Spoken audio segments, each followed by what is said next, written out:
Hello, everyone, and welcome back to the Scots Scheme with Macalester College football coach Tony Jennison. The Scots Scheme is a weekly program that gives you, the fans, the opportunity to ask the Macalester coach questions about the Scots, football, or sports in general, or just seek the wisdom of the coach. This week, the coach has a special announcement about a great fundraiser that's going on this weekend at the Scots game. We learn a little bit about what the coach learned during the bye week and what he has planned for Grinnell as they approach this weekend. And the coach answers some interesting fan questions, including whether he thinks I'm goofy or not. So, let us join the Scots Scheme. Before we get into this week's program, Coach has an announcement that we'd just like to give him the opportunity to make.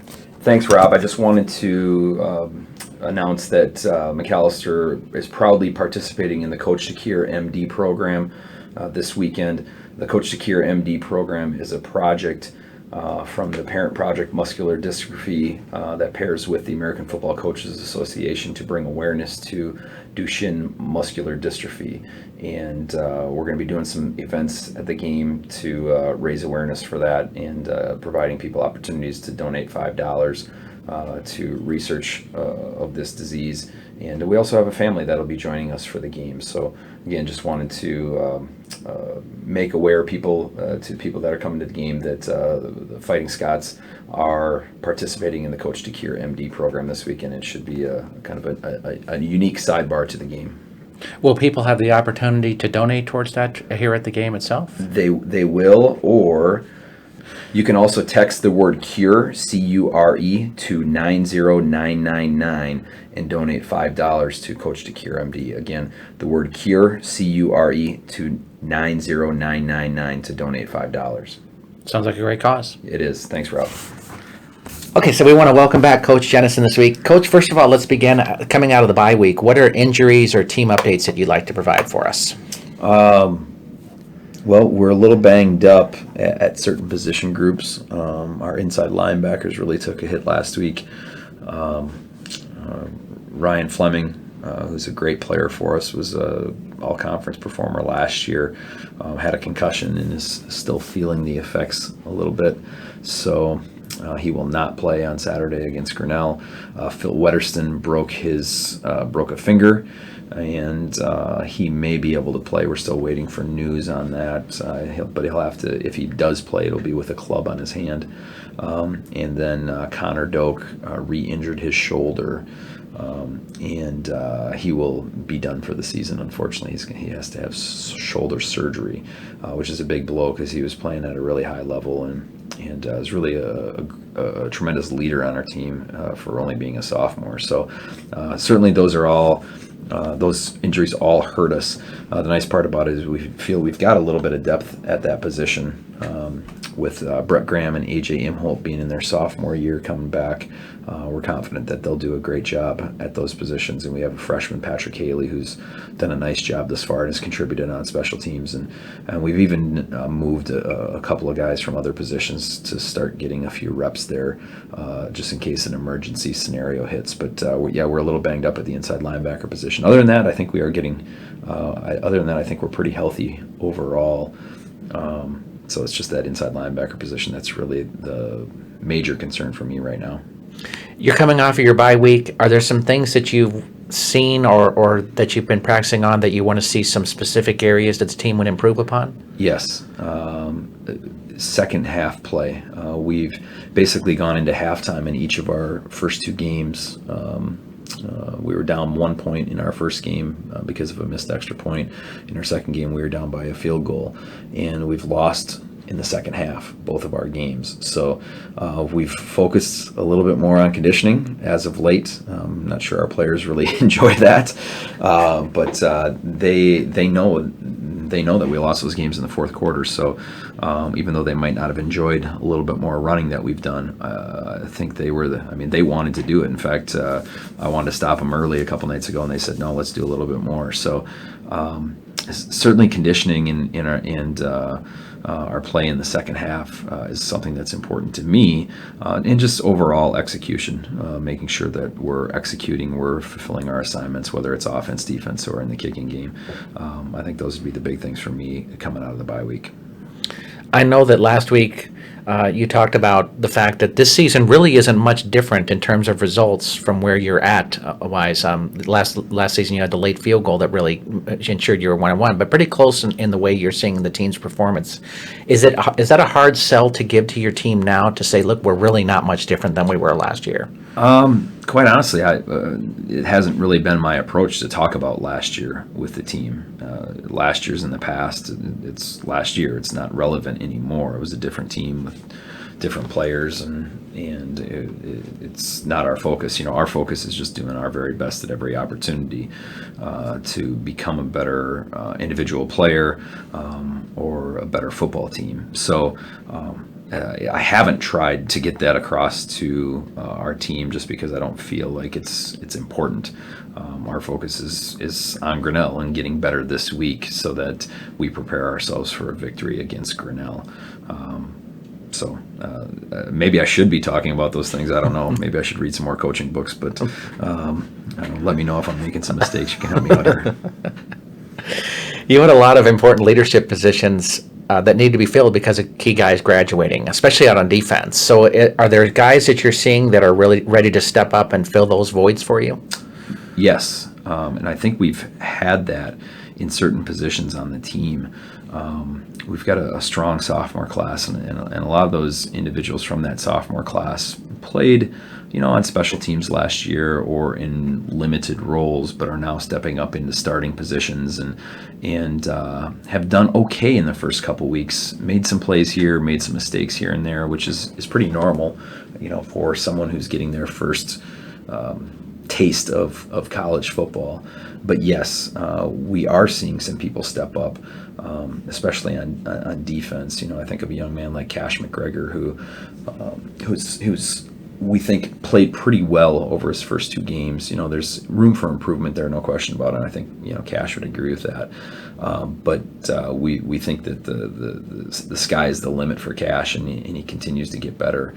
So a guy like him is the first one that comes to my mind, and then Connor Doak, who I'd mentioned before, was certainly filling that role. Phil Wetterston, who I also mentioned before, who's a little banged up right now, is filling that role, but it had really stepped up and made some big plays from inside linebacker position. And then we have some D linemen that are stepping up too and filling bigger roles. So yes, I think it's pretty normal, especially someone has to step up, whether it's offense, defense, or in the special teams, and I think we are finding some guys that are doing that.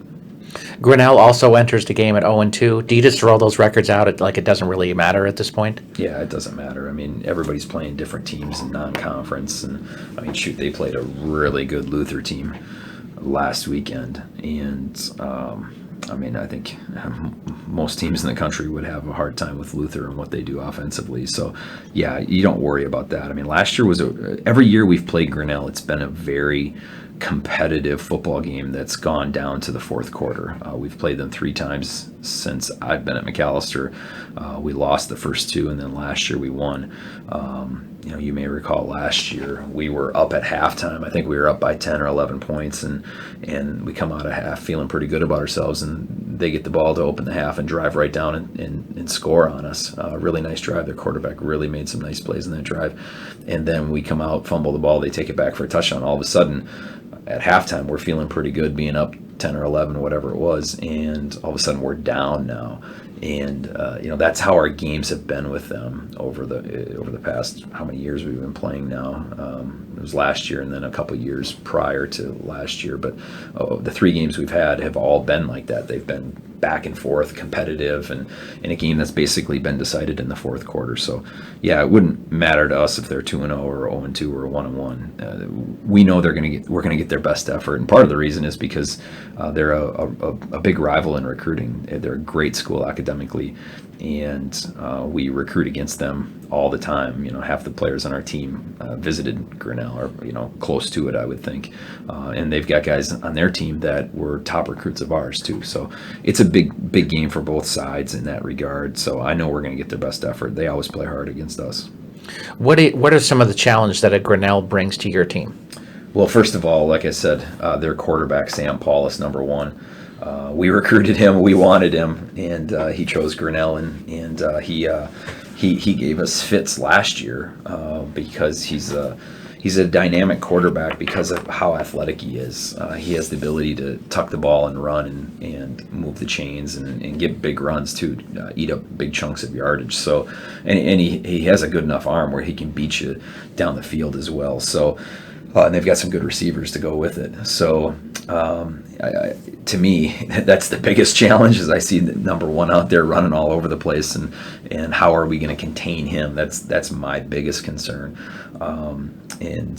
Just again, consistency, executing, making sure we're doing the right things. That's what's most important to me. That's what's on my mind right now. But the biggest challenge that I see is certainly number one, Sam Paulus, and containing him. They've really struggled to try to move the ball this season. Do you find that that's kind of a product of the teams they've been playing against, and that's why they're not having big numbers, or is it just something else that you maybe see? No, I think it's a product of how their games have gone, and maybe the teams they've played too. Maybe their game plan against those teams, but they found themselves down. The game against Luther was, they had some unfortunate breaks. The opening kickoff, they kind of a tough call where they ended up getting the ball at the 1 yard line and just really started off in a tough spot in that game, and they were down early right away. They had some bad breaks on their punt team, and so it was, I think, a product of how the game unfolded, that they were trying to chuck the ball, throw it around to get back into the game, as opposed to sticking with their original game plan. So yes, I do believe that they are a better running team than their statistics probably would indicate at this time, because I think it's a reflection of how their first couple of games have gone a little bit. You've had a lot of success so far this season with your special teams play. Are there some things that are going on with that you think is bringing such great success for you? Yes, and I point right to Coach Rosenberry. I think he's brought pride to our attack teams, our kicking game, our special teams. We call them attack teams because we want them to be a weapon. We want to use our best athletes out there and then rest them ideally on offense and defense. With that being said, we also don't want to run people into the ground being on all the special teams. So we try to balance that out a little bit and have a number of young men contribute to that area of the game. But he has done a great job of really scheming against our opponents to put our players in positions where they can make plays, and he's done a really good job of creating some mismatches so we can block a couple punts, and we've been close on a couple of kick returns too. So again, yes, I think it is a bright spot for us, and it's gotten us some momentum and kept us in games, and the reason is because of Coach Rosenberry. Heading to our fan questions this week. First of all, Dennis from St. Paul would like to know, what are some things that players on your team do that makes you mad? That make me mad? Well, definitely when they don't do their best. That's a pet peeve of mine. I was someone who had to work really hard to have success, and so when people don't work very hard and they just expect to be given things, it kind of rubs me the wrong way. Other thing that I don't like, we have high expectations of the young men in our program. We certainly expect them to be responsible, but also respectful of others, and it's something that rubs me the wrong way when you don't treat other people the way they should be treated, which is with respect, and so that is also something that rubs me the wrong way. David from Milwaukee would like to know, parents seem overly intense when they watch their kids play sports. It seems they seem to take the fun out of it. What would you say to a kid whose parents are ruining his joy at playing football, baseball, or whatever sport? I'm not sure what I'd say to a child that's happening, but I agree. I see it all the time. In fact, I had a conversation with my wife the other night about how at my son's football game, one of the parents was very negative and talking about, basically, why are you running those plays? Why aren't you stopping the other team? And it's not always as simple as calling a different play or drawing up some elaborate scheme to get a stop. Sometimes it's just the other team's better than you, and no matter what you do, it's just not going to be good enough. I remember some of those conversations with my own father at times about while you're having a really hard time tackling, it's because the other team we're playing is really, really good. They've got 150 guys in their team, and this is back at a time where we maybe had 40 guys in our team, and we're playing with mostly freshmen and sophomores, and you're playing up against guys that are seniors, and they're heavier, bigger, faster, stronger. Yeah, it's hard to tackle those guys because they're just better. So I do see it a lot, and I agree with David. I don't know what I'd say to someone other than that. I really believe that youth sports should be fun. It was very impactful in my development as a person, certainly as a coach as well, how much fun I had with youth sports. And I have coached youth sports. I've coached my son's baseball teams pretty consistently up until this summer. I did it for the last 3 or 4 years. I coached my daughter's softball team this summer, and I've coached my son's basketball teams for a couple of years. And my philosophy is always you want to build their skills, but more importantly, my goal was to make sure that they come back the next year. I wanted them to continue to play. So to do that, I think they need to have some fun. And that's why they're playing at that age. They're not playing to hopefully get a scholarship or make it to the NBA or to professional sports. They're playing to have fun. And I think sometimes parents lose sight of that. And so I guess that would be my only message to parents, is to remember that youth sports is for fun. And I guess my message to the children that are playing is to have fun, and same with coaches, to make it fun, because that's what it really should be about. Excellent. Good advice. Zach from St. Paul would like to know, do you think your team has a good chance of repeating as conference champions? Sorry, Zach from St. Paul, but I do not think about that. Our focus is honestly, I know people are going to say, oh, whatever. I honestly don't think about that. We're just trying to get better now, and hopefully we put ourselves in a situation to do that. After 2 weeks, we haven't played well enough to even consider that. And if we're focused on what our record's going to be at the end of the season, I can guarantee you we're not going to compete for a conference championship, because we're not going to be very good. So I honestly do not think about those things. I come to work every day thinking about, okay, what can we do in today's practice to get better? What can we do in this area to get better? What do we need to do to take care of the young men in our program so that they're in a good position, with their academics, with football, in their personal life?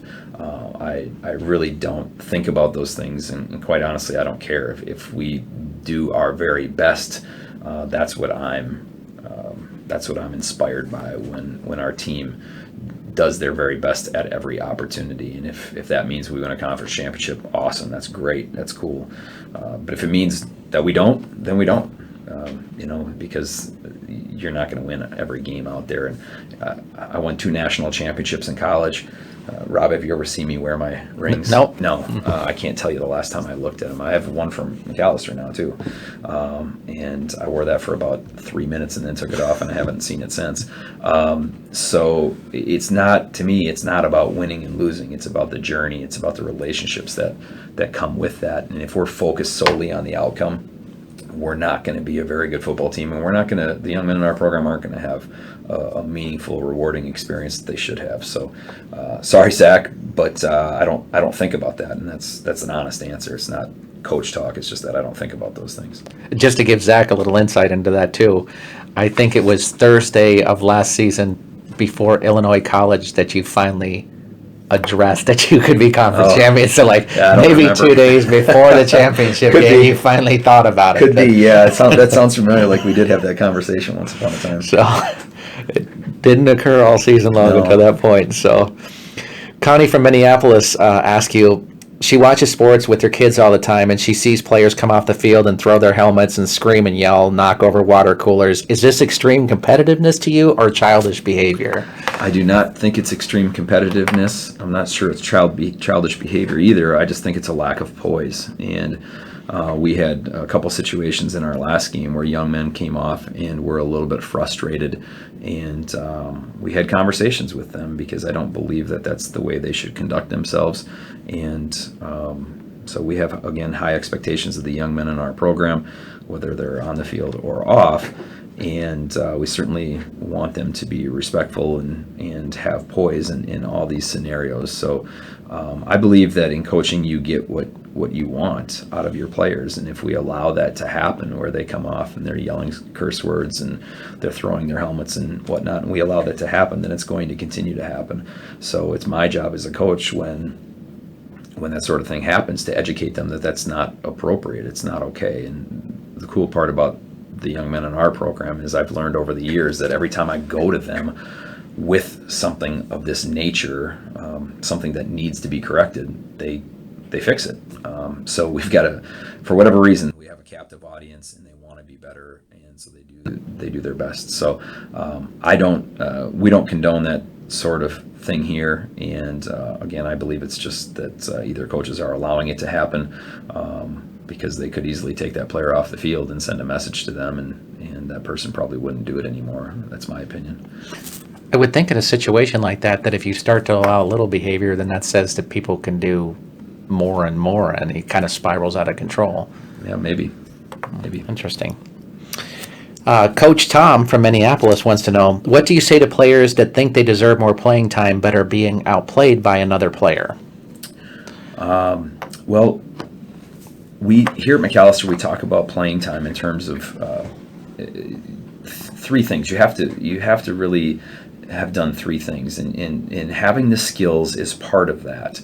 But more so than just having the skills, here at Macalester, you have to prove that you want to play, and we have to be able to trust you. In addition to having the skills, proving that you want to play, just doing all the little things that coaches want to see. You hustle at practice, you take care of your academics, you're on time for meetings, you are listening to your position coaches, you're a good teammate. You've got a smile on your face every now and then, because if you're the most talented guy in the world and you're coming to practice and you're throwing your helmet everywhere and you're rolling your eyes at your position coach and you're showing up late for meetings, well, that's going to ruin the credibility that we've built up currently with the young men in our program. So to me, it's not just about the skills. It's about them proving they want to play, in addition to earning our trust, which means they have to understand what their assignments are. And if your assignment is to block the B gap defender and you're stepping to the A gap every time, well, that's a problem because you're messing everybody else up around you. So you have to understand what your assignments are within the offense or defense or special teams.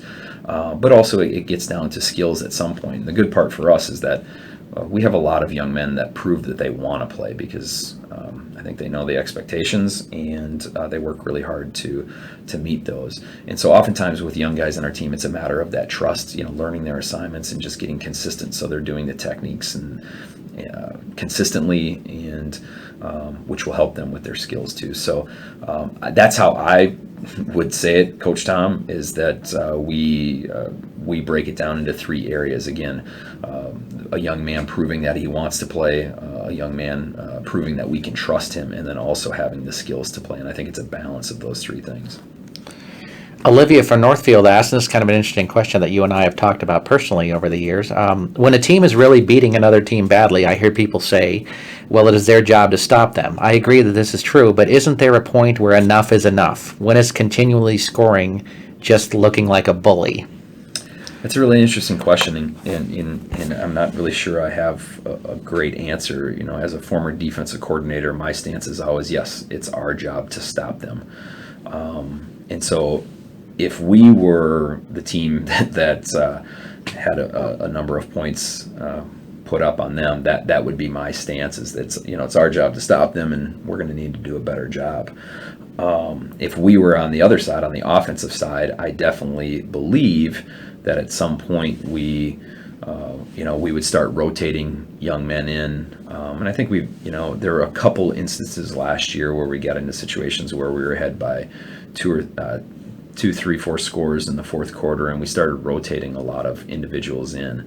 But at the same time, we're not, it's not like we're telling those young players that are getting in the fourth quarter, we're not telling them to lie down. We're expecting that they're going to play very hard, but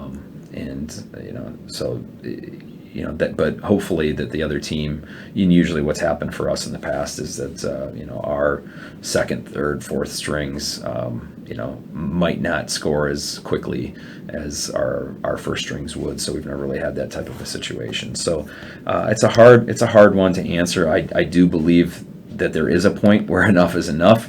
I'm not exactly sure that there's a definitive line in terms of number of points or anything like that. I think it's just the feel of a game. But I know that, again, when I'm on defense, my feeling is that it's our job to stop them. But if it's our team that's scoring a lot of points, I do believe there is a point where we would start rotating people in. There may even come a point where you start changing your play calls. And quite honestly, I see that a lot. in the games I watch for scouting purposes and whatnot, I do believe that most coaches are pretty sensitive to that. I mean, last weekend Hamlin could have punched one in against us at the end of the game, and Coach Rogoshevsky, he's a class act. He didn't do that. I mean, they just downed the ball and ran the timeout, but they ended at our 10-yard line or whatnot. He could have easily thrown up a pass and scored one more time, but he's a class act. He didn't need to do that. It didn't serve any purpose. So I think for the most part, from what I see, at least in the college game, what I pay attention to is that people are pretty sensitive to that for the most part.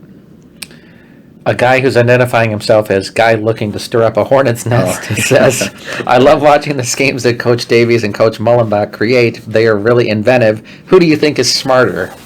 Well, I would say the head coach is the smartest of all.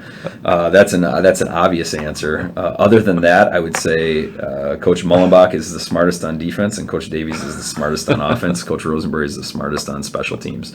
That's why they're in charge of their certain areas.